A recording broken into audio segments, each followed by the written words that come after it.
Sudirku, bencana hidrometeorologi berupa banjir bandang dan tanah longsor yang melanda Kabupaten Aceh Tengah pada akhir November lalu kini memunculkan krisis lanjutan di tengah masyarakat. Selain kerusakan infrastruktur, warga juga menghadapi kelangkaan energi dan air bersih yang belum tertangani hingga kini. Di sejumlah kawasan Kota Takengon, warga terpaksa kembali menggunakan kayu bakar untuk memasak akibat sulitnya memperoleh gas LPG. Lumpuhnya jalur distribusi logistik dan terputusnya akses jalan utama menuju Aceh Tengah membuat pasokan energi tersendat selama hampir 3 pekan terakhir. Pantauan Tribun Gayo pada Rabu 17 Desember 2025.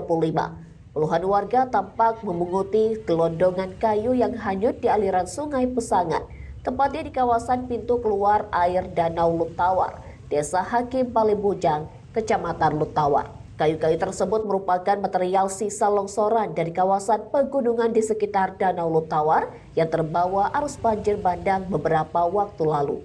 Bagi warga, material hanyut itu menjadi satu-satunya alternatif agar dapur tetap bisa mengepul. Aktivitas pengumpulan kayu telah berlangsung selama 2 hari terakhir.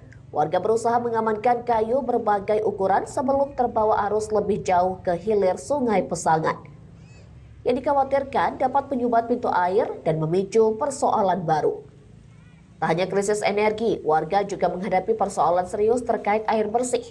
Hingga kini, aliran air bersih ke rumah-rumah warga di Kampung Hakim Palembujang dan sekitarnya masih terputus total akibat kerusakan jaringan pipa.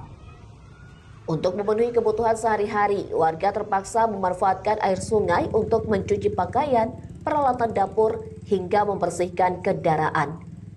Kondisi ini memicu kekhawatiran akan resiko kesehatan, mengingat kualitas air sungai pasca bencana belum tentu aman untuk sanitasi rumah tangga. Meski demikian, warga mengaku tidak memiliki pilihan lain selama perbaikan jaringan air bersih belum dilakukan oleh pemerintah daerah. Menyikapi kondisi tersebut, pemerintah Kabupaten Aceh Tengah didesak segera melakukan penanganan menyeluruh. Tidak hanya normalisasi material sisa banjir di sepanjang Danau Lutawar dan Sungai Pesangan, tetapi juga percepatan pemulihan jalur distribusi logistik serta perbaikan jaringan air bersih yang menjadi kebutuhan mendesak masyarakat. Dari Aceh Tengah, Alga Mahatiara, Tribun Gayo.